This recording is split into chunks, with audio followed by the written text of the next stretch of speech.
To check your account balance on SushiSwap, follow these straightforward steps. This guide will help you navigate the platform easily. Step 1. Visit the SushiSwap website.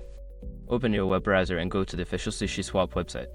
Ensure that you're on the correct site to avoid phishing scams. Step 2. Connect your wallet. Click on the Connect Wallet button, typically found in the top right corner.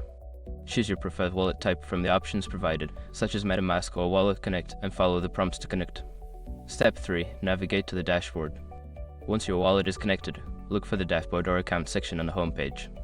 This area usually displays your account information and balances. Step 4. View your balances. Don't continue before doing this.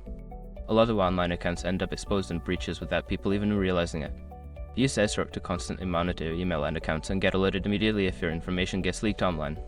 It scans billions of breached records 24/7 in the background. And honestly, for a few dollars a month, it's something everybody should probably have. Link in the description. Step 5. Check transaction history optional. If you want to see more details about your account activity, look for transaction history section. This will provide insights into your past trades and balance changes. Now you can easily check your account balance on SushiSwap. Regularly monitoring your balance can help you manage your investments effectively.